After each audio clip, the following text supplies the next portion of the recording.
ಓಂ ನಮಃ ಶಿವಾಯ. ಸ್ವಾಮಿ ಗುರುಗಜ್ಜ. ನನ್ನೆಲ್ಲ ಪ್ರೀತಿ ವೀಕ್ಷಕರಿಗೆ ಶಿವಂ ಕನ್ನಡ ಅಧಿಕ ಚಾನಲ್ಗೆ ಸ್ವಾಗತ. ಮಾರ್ಚ್ ತಿಂಗಳಲ್ಲಿ ಈ ಕೆಲವು ರಾಶಿಯವರು ಹುಷಾರಾಗಿರಿ ಕೆಲವೊಂದು ವಿಷಯದಲ್ಲಿ. ಯಾಕೆ ಏನು ಅಂತ ಹೇಳ್ತೇನೆ. ಅದಕ್ಕಿಂತ ಮುಂಚೆ ನನ್ನ ಚಾನಲನ್ನು ನೀವು ಯಾರು ಸಬ್ಸ್ಕ್ರೈಬ್ ಮಾಡೋದಷ್ಟು ಸಬ್ಸ್ಕ್ರೈಬ್ ಮಾಡೋದನ್ನು ಮರಿಬೇಡಿ. ಸಬ್ಸ್ಕ್ರಿಪ್ಷನ್ ಫ್ರೀ ಆಗಿರುತ್ತೆ. ಲೈಕ್ ಮಾಡೋದನ್ನು ಶೇರ್ ಮಾಡೋದನ್ನು ಕೂಡ ಮರಿಬೇಡಿ. ಅದು ಕೂಡ ಫ್ರೀ ಆಗಿರುತ್ತೆ. ದುಡ್ಡು ಗಿಡ್ಡು ಹೋಗೋದಿಲ್ಲ. ಕೆಲವರಿಗೆ ಪಾಪ ಗೊತ್ತಿರೋದಿಲ್ಲ ದುಡ್ಡು ಹೋಗುತ್ತೆ ಅಂತ ಹೊತ್ಲಿಕ್ಕೆ ಹೋಗೋದಿಲ್ಲ. ಅದೆಲ್ಲ ಫ್ರೀ ಆಗಿರುತ್ತೆ. ಹಾಗೆ ನಿಮಗೆ ಏನೇ ಒಂದು ವೈಯಕ್ತಿಕ ಸಮಸ್ಯೆ ಇದ್ದರೂ ಕಮೆಂಟ್ ಬಾಕ್ಸಲ್ಲಿ ಮುಕ್ತವಾಗಿ ಕಮೆಂಟ್ ಹಾಕಿ ರಾಶಿ ನಕ್ಷತ್ರವನ್ನು ತಿಳಿಸಿ ಡೀಟೇಲ್ ಆಗಿ ಸಮಸ್ಯೆನ ಬರೆದು ಕಳುಹಿಸಿ. ಕೆಲವರಿಗೆ ಪಾಪ ಗೊತ್ತಿರೋದಿಲ್ಲ ಅಂತ ಕಾಣುತ್ತೆ. ರಾಶಿ ನಕ್ಷತ್ರವನ್ನು ಮಾತ್ರ ಕಳಿಸಿರ್ತಾರೆ ಅಥವಾ ಡೇಟ್ ಆಫ್ ಬರ್ತನ್ನು ಮಾತ್ರ ಕಳಿಸಿರ್ತಾರೆ. ನಿಮ್ಮ ಸಮಸ್ಯೆಯನ್ನು ಕೂಡ ಅಲ್ಲಿ ನಮೂದಿಸಿ ಖಂಡಿತವಾಗ್ಲೂ ಅದಕ್ಕೆ ತಕ್ಕ ಪರಿಹಾರ, ಸೂಕ್ತ ಸುಲಭ ಪರಿಹಾರವನ್ನು ನಾನು ಅಲ್ಲೇ ಸೂಚಿಸ್ತೇನೆ. ಸ್ವಲ್ಪ ಸಮಯದ ಅಭಾವ ಇರೋದ್ರಿಂದ ನಾನು ಉತ್ತರ ಕೊಡೋಕೆ ಸ್ವಲ್ಪ ಲೇಟ್ ಆಗ್ಬೋದು. ಆದರೂ ನಾನು ಕೊಡ್ತೇನೆ. ಪ್ರತಿಯೊಬ್ಬರಿಗೂ ಕೂಡ ಕೊಡೋದನ್ನು ನಾನು ಕೂತ್ಕೊಳ್ಳೋದಿಲ್ಲ. ಚೆಕ್ ಮಾಡ್ತಾ ಇರಿ.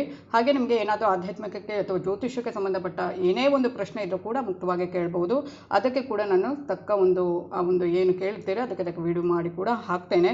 ಹಾಗೆ ನಾನು ನಿಮ್ಮ ಜೊತೆ ಯಾವತ್ತೂ ಇರ್ತೇನೆ. ಹಾಗೆಯೇ ರಾಶಿ ನಕ್ಷತ್ರ ಗೊತ್ತಿಲ್ಲ ಅಂದರೆ ಡೇಟ್ ಆಫ್ ಬರ್ತನ್ನು ಕೂಡ ಹಾಕ್ಬೋದು. ನಾನು ರಾಶಿ ನಕ್ಷತ್ರವನ್ನು ನೋಡಿ ಸೂಕ್ತ ಪರಿಹಾರವನ್ನು ತಿಳಿಸ್ತೇನೆ. ಹಾಗೆಯೇ ಸಬ್ಸ್ಕ್ರೈಬ್ ಅಂತ ಓದುವಾಗ ಸೈಡಲ್ಲಿ ಬೆಲ್ ಐಕಾನ್ ಇರುತ್ತಲ್ಲ, ಅದನ್ನು ಪ್ರೆಸ್ ಮಾಡುವಾಗ ಆಲ್ ಅಂತ ಬರುತ್ತೆ. ಅದನ್ನು ಪ್ರೆಸ್ ಮಾಡೋದನ್ನು ಮರಿಬೇಡ. ಆಗ ನನ್ನ ಎಲ್ಲ ವಿಡಿಯೋ ನೋಟಿಫಿಕೇಷನ್ ನಿಮಗೆ ಸಿಗುತ್ತೆ. ಹಾಗೆಯೇ ನಾನು ನಿಮ್ಮ ಜೊತೆ ಯಾವತ್ತೂ ಇರ್ತೇನೆ. ನಾನು ನಂಬಿದ ಶಿವದೇವರ ಹಾಗೂ ಕೊರಗಜ್ಜ ದೇವದ ಆಶೀರ್ವಾದ ಕೂಡ ನಿಮ್ಮ ಮೇಲೆ ಸದಾ ಇರುತ್ತೆ ಅಂತ ಹೇಳ್ತಾ ನನ್ನ ಪ್ರೀತಿ ವೀಕ್ಷಕರ ಮೇಲೆ. ಹಾಗೆಯೇ ಮಾರ್ಚ್ ತಿಂಗಳು ಕೊಂಚ ವಿಶೇಷ ತಿಂಗಳು. ಬುಧ, ಶುಕ್ರ, ಸೂರ್ಯ ಮತ್ತು ಮಂಗಳ ಗ್ರಹಗಳು ಈ ತಿಂಗಳಲ್ಲಿ ಸಂಚಾರ ಮಾಡಲಿರುವಂಥದ್ದು. ಗ್ರಹ ಬದಲಾವಣೆಯು ಎಲ್ಲರ ಮೇಲೆ ಪರಿಣಾಮ, ಅಂದರೆ 12 ರಾಶಿಗಳ ಮೇಲೆ ಪ್ರತಿಯೊಂದು ಗ್ರಹಗಳ ಸಂಚಾರ ಪ್ರತಿಯೊಂದು ರಾಶಿಯ ಮೇಲೂ ಕೂಡ ಅದರ ಪರಿಣಾಮ ಇದ್ದೇ ಇರುತ್ತೆ. ಅದು ಕೆಲವರಿಗೆ ತುಂಬ ಒಳ್ಳೆಯದಿರುತ್ತೆ, ಕೆಲವರಿಗೆ ಕೆಲವೊಂದು ವಿಷಯದಲ್ಲಿ, ಎಲ್ಲ ವಿಷಯದಲ್ಲೂ ಕೆಟ್ಟದ್ದು ಇರೋದಿಲ್ಲ. ಕೆಲವೊಂದು ವಿಷಯದಲ್ಲಿ ಸ್ವಲ್ಪ ಇರುತ್ತೆ, ಏನು ಕೆಟ್ಟದಾಗಿರುತ್ತೆ. ಅದು ಈ ಒಂದು ತಿಂಗಳಲ್ಲಿ ಈ ಒಂದು ಗ್ರಹಗಳ ಸಂಚಾರದಿಂದ ಏನಾಗುತ್ತೆ, ಕೆಲವು ರಾಶಿಯವರಿಗೆ ಹೇಗಿರುತ್ತೆ ಅಂತ ನೋಡೋಣ. ಗ್ರಹ ಬದಲಾವಣೆ ಕೆಲವೊಮ್ಮೆ ಸಿಹಿ ಇರುತ್ತೆ, ಕೆಲವೊಮ್ಮೆ ಕಹಿ ಹೊತ್ತು ತರುವಂಥದ್ದು. ಈ ಸಲ ಸೂರ್ಯ ಮತ್ತು ಬುಧ ಮೀನರಾಶಿಗೆ ಬರುವಂಥದ್ದು. ಶನಿ ಮಂಗಳ ಕುಂಭರಾಶಿಯಲ್ಲಿ ಸಂಯೋಗ ಹೊಂದುವಂಥದ್ದು. ಈ ಗ್ರಹ ಸಂಚಾರದಲ್ಲೂ ಶನಿ ಮತ್ತು ಮಂಗಳನ ಸಂಯೋಗ ಜ್ಯೋತಿಷ್ಯ ಶಾಸ್ತ್ರದ ಪ್ರಕಾರ ಕೊಂಚ ಕಷ್ಟ ಒದಗಿಸುವಂಥದ್ದು. ವಿಶೇಷವಾಗಿ ಈ ರಾಶಿಗಳ ಮೇಲೆ ಸ್ವಲ್ಪ ಸಂಕಷ್ಟ ಎದುರಾಗಬಹುದು. ತುಂಬ ಏನಿಲ್ಲ, ಭಯ ಪಡಬೇಡಿ. ಅದಕ್ಕೆ ತಕ್ಕ ಪರಿಹಾರವನ್ನು ಕೂಡ ನಾನು ಹೇಳ್ತೇನೆ. ಮೊದಲನೇದಾಗಿ ತುಲಾರಾಶಿಯವರಿಗೆ ವೃತ್ತಿಯಲ್ಲಿ ಸ್ವಲ್ಪ ಸಂಕಷ್ಟ ಎದುರಾಗಬಹುದು. ಒದ್ದಾಟ ಇರುತ್ತೆ. ಒಳ್ಳೆಯ ಘಟನೆಗಳು ನಡೆದಾಗ ಬೀಗಬೇಡಿ. ಅಂದರೆ ಈ ತಿಂಗಳಲ್ಲಿ ಒಳ್ಳೆಯ ಘಟನೆ ನಡೀಬೋದು, ಆಗ ಸ್ವಲ್ಪ ಬೀಗಲಿಕ್ಕೆ ಹೋಗಬೇಡಿ. ನಿಮ್ಮ ಹಿಂದೆ ಸಂಕಷ್ಟವೂ ಕೂಡ ಬರಬಹುದು ಅನ್ನೋದನ್ನು ಸ್ವಲ್ಪ ಮನಸ್ಸಲ್ಲಿ ಇಟ್ಕೊಳ್ಳಿ. ಅರ್ಧದಲ್ಲಿ ನಿಂತು ಹೋದ ಕೆಲಸಗಳು ಪೂರ್ಣಗೊಳ್ಳಬಹುದು. ನಮಗೆ ಒಳ್ಳೆಯ ಕಾಲ ಬಂದಿರಬಹುದು ಅನ್ನುವ ಒಂದು ಇದು ಹುಟ್ಟಬಹುದು. ಆದರೆ ಅದರ ಬೆನ್ನಿಗೆ ಸ್ವಲ್ಪ ವೃತ್ತಿ ಬದುಕಿನಲ್ಲಿ ಸ್ವಲ್ಪ ಸಮಸ್ಯೆಗಳು ಎದುರಾಗುವಂಥದ್ದು. ಅದನ್ನು ನೀವು ದಾಟಲೇಬೇಕು. ಅದಕ್ಕೆ ಸ್ವಲ್ಪ ಕಷ್ಟಕರವಾಗಿರುತ್ತೆ, ಆದರೂ ಹೋರಾಟ ಮಾಡಬೇಕಾಗಬಹುದು. ಸ್ವಲ್ಪ ಆಯಾಸ ಆಗಬಹುದು. ಉದ್ಯಮದಲ್ಲಿ ಕೂಡ ಸಂಘರ್ಷ ಎದುರಿಸುವಂಥ ಸಮಯ ಬರಬಹುದು.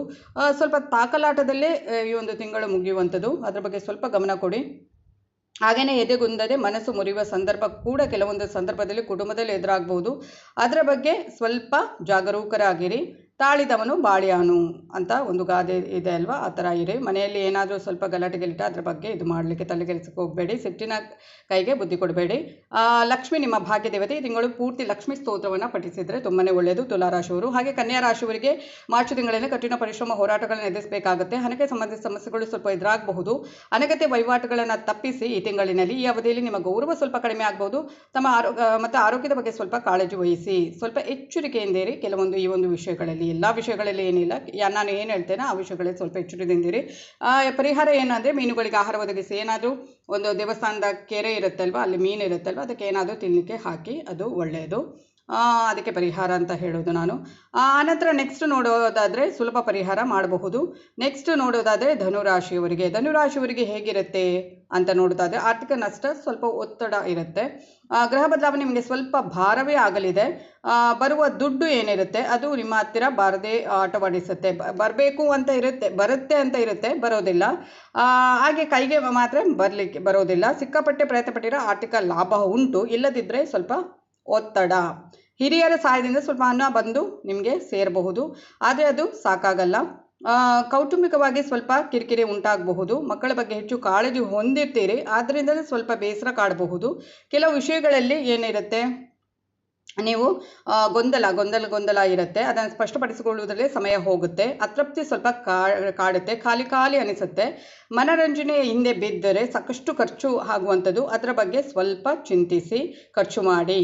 ಹಾಗೆಯೇ ನಾರಾಯಣ ಕವಚ ಪಠಣ ಮಾಡಿದರೆ ನಿಮಗೆ ತುಂಬ ಒಳ್ಳೆಯದು ಈ ತಿಂಗಳು. ಹಾಗೇನೆ ನೆಕ್ಸ್ಟ್ ನೋಡೋದಾದ್ರೆ ಮಕರ ರಾಶಿಯವರಿಗೆ ಓಡಾಟ ಹೆಚ್ಚಾಗುವ ಸಮಯ, ಕಾಲಿಗೆ ಚಕ್ರ ಕಟ್ಟಿಕೊಂಡಂಥ ಪರಿಸ್ಥಿತಿ, ನಿರಂತರ ಓಡಾಟ, ಸುಸ್ತಾಗುತ್ತೆ, ಜೊತೆಗೆ ಪ್ರತಿಷ್ಠಿತ ವ್ಯಕ್ತಿಗಳನ್ನು ಪರಿಚಯಿಸಿಕೊಳ್ಳುವ ಅವಕಾಶ ಸಿಕ್ಕಿ ಸಂತೋಷ ದೊರೆಯುತ್ತೆ. ಬೆನ್ನಲ್ಲಿ ಕುಟುಂಬದಲ್ಲಿ 4 ಮಾತು ಬರುತ್ತೆ, 4 ಮಾತು ಹೋಗುತ್ತೆ. ವಾಗ್ವಾದ ಸ್ವಲ್ಪ ಹೆಚ್ಚಾದರೆ ಅದರ ಜೊತೆಲಿ ನೋವು ಕೂಡ ನಿಮಗೆ ಉಚಿತವಾಗಿ ಸಿಗುತ್ತೆ. ಕೋಪ ಜಾಸ್ತಿ ಬರುತ್ತೆ, ಅದರ ಬಗ್ಗೆ ಏನು ಮಾಡಬೇಕು, ಸ್ವಲ್ಪ ಕಂಟ್ರೋಲ್ ಮಾಡಬೇಕು. ಸಿಟ್ಟನ್ನು ಸ್ವಲ್ಪ ಬದಿಗಿಟ್ಟು ನಿಮ್ಮ ಒಂದು ಕೆಲಸವನ್ನು ನೀವು ಮುಂದೆ ಮಾಡಿದರೆ ಒಳ್ಳೆಯದು. ಸ್ವಲ್ಪ ಸಿಟ್ಟನ್ನು ಕಡಿಮೆ ಮಾಡಿ ಏನು ಸ್ವಲ್ಪ ವಾದಿಸುವುದನ್ನು ಕಡಿಮೆ ಮಾಡಿದರೂ ಕೂಡ ಒಳ್ಳೆಯದು. ಆರೋಗ್ಯದ ಬಗ್ಗೆ ಸ್ವಲ್ಪ ಗಮನ ಇರಲಿ. ಹಾಗೆಯೇ ನಿಮ್ಮ ವೇಗ ಕುಂಠಿತಗೊಳಿಸಲು ಆರೋಗ್ಯ ಏರುಪೇರು ಸ್ವಲ್ಪ ಆಗಬಹುದು. ಕೋಪವನ್ನು ಕಂಟ್ರೋಲ್ ಮಾಡಿದರೆ ಎಲ್ಲವೂ ಸರಿಯಾಗುತ್ತೆ. ಆರೋಗ್ಯದ ಬಗ್ಗೆ ಗಮನ ಕೊಡಿ. ಏನು ಮಾಡಬೇಕು ಅಂದರೆ ಶನಿವಾರದ ದಿನ ಅಸಹಾಯಕರಿಗೆ ದಾನ ಮಾಡಿ. ಎಲ್ಲಾದರೂ ಅಸಹಾಯಕರು ಅಂದರೆ ಏನಾದರೂ ತಿನ್ನಲಿಕ್ಕೆ ಕೊಡೋದಾಗಿರ್ಬೋದು, ಯಾವ ಥರದ್ದು ಆಗ್ಬೋದು. ಅಸಹಾಯಕರಿಗೆ ದಾನ ಮಾಡಿದರೆ ತುಂಬಾ ಒಳ್ಳೆಯದು ಮಾರ್ಚ್ ತಿಂಗಳಲ್ಲಿ ಮಕರ ರಾಶಿಯವರು. ಹಾಗೆಯೇ ನೆಕ್ಸ್ಟ್ ನೋಡೋದಾದರೆ ಮೀನರಾಶಿಯವರು, ಖರ್ಚು ಜಾಸ್ತಿ ಇರುತ್ತೆ, ಗಳಿಕೆ ಕಡಿಮೆ ಇರುತ್ತೆ ಅನ್ನುವಂಥ ಪರಿಸ್ಥಿತಿ ಇರುತ್ತೆ. ಹಣ ಖಾಲಿಯಾಗೋದು ಗಮನಕ್ಕೆ ಬರೋದಿಲ್ಲ. ಅಲ್ಲದೆ ಅನಗತ್ಯ ಓಡಾಟ, ಸಮಯ ಖರ್ಚಾಗುತ್ತೆ, ಲಾಭವಿಲ್ಲ, ಒಳಿತಿಲ್ಲ. ಅದರಿಂದ ಅನಗತ್ಯ ವೆಚ್ಚಗಳು ಜಾಸ್ತಿ ಆದರೆ ಸ್ವಲ್ಪ ಅದಕ್ಕೆ ಕಡಿವಾಣ ಹಾಕಿ. ಹಳೆಯ ಕೆಲವು ಸಮಸ್ಯೆಗಳು ವಿನಾಕಾರಣ ಎದ್ದು ಕುಳಿತು ಆತಂಕ, ಒತ್ತಡ ಎಲ್ಲವನ್ನ ನೀಡುವಂಥದ್ದು. ತಲೆಬಾಗಿದ್ದರೆ ಗೊತ್ತಲ್ಲ 2 ಗುದ್ದು ಜಾಸ್ತಿ ಬೀಳುವಂಥದ್ದು. ಕುಟುಂಬದಲ್ಲೂ ಒಂಚೂರು ಆಚೀಚೆ ಆಗುತ್ತೆ, ಅಂದರೆ ಚಿಕ್ಕ ಪುಟ್ಟ ಸಮಸ್ಯೆ ಬರುವಂಥದ್ದು, ಅಂದರೆ ಚಿಕ್ಕ ಪುಟ್ಟ ಮನಸ್ತಾಪಗಳು ಬರುವಂಥದ್ದು. ಆ ಒಂದು ಬಂದಾಗ ಸ್ವಲ್ಪ ಮನಸ್ಸು ವಿಲವಿಲ ಅಂತ ಆಗುತ್ತೆ. ಅದಕ್ಕೆ ಏನು ಮಾಡಬೇಕು, ಸ್ವಲ್ಪ ಅದನ್ನೆಲ್ಲ ನಿಭಾಯಿಸುವ ಶಕ್ತಿಯನ್ನು ದೇವರು ಕೊಡಲಿ ಅಂತ ದೇವರ ಹತ್ರನೇ ನೀವು ಪ್ರೇಯರ್ ಮಾಡೋದು ಒಳ್ಳೆಯದು. ಎಲ್ಲಕ್ಕೂ ಕಾಲವೇ ಮದ್ದು ಅನ್ನೋ ಥರ. ಪರಿಹಾರ ಕೂಡ ನೀವು ಕೂಡ ಮೀನುಗಳಿಗೆ ಸ್ವಲ್ಪ ಆಹಾರ, ಅಂದರೆ ದೇವಸ್ಥಾನದ ಕೆರೆ ಇರುತ್ತೆ ಅಲ್ವ, ಅದರಲ್ಲಿ ಮೀನುಗಳಿರುತ್ತಲ್ವ, ಅದಕ್ಕೆ ತಿನ್ನಲಿಕ್ಕೆ ಏನಾದರೂ ಹಾಕಿ ಅದು ನಿಮಗೆ ಒಂದು ಇದಕ್ಕೆ ಪರಿಹಾರ ಅಂತಲೇ ಹೇಳ್ಬೋದು. ಅಂದರೆ ದೊಡ್ಡ ಸಮಸ್ಯೆಗಳು ಏನಿಲ್ಲ ಈ ರಾಶಿಯವರಿಗೆ. ಚಿಕ್ಕ ಪುಟ್ಟ ಈ ಒಂದು ಗ್ರಹಗತಿಯಿಂದ, ಅಂದರೆ ಗ್ರಹಗಳ ಸಂಚಾರದಿಂದ ಚಿಕ್ಕ ಪುಟ್ಟ ಈ ಥರ ಸಮಸ್ಯೆ ಆಗುವಂಥದ್ದು. ಅದಕ್ಕೆ ತಕ್ಕ ಪರಿಹಾರವನ್ನು ಕೂಡ ಹೇಳಿದ್ದೇನೆ. ಅದು ದೊಡ್ಡದೇನೋ ಇದು ಮಾಡಲಿಕ್ಕಿಲ್ಲ, ಅದನ್ನು ನೀವೇ ಪರಿಹಾರ ಕೂಡ ಮಾಡಬಹುದು. ಇದು ಇವಷ್ಟು ಇವತ್ತಿನ ವಿಡಿಯೋ. ಧನ್ಯವಾದಗಳು.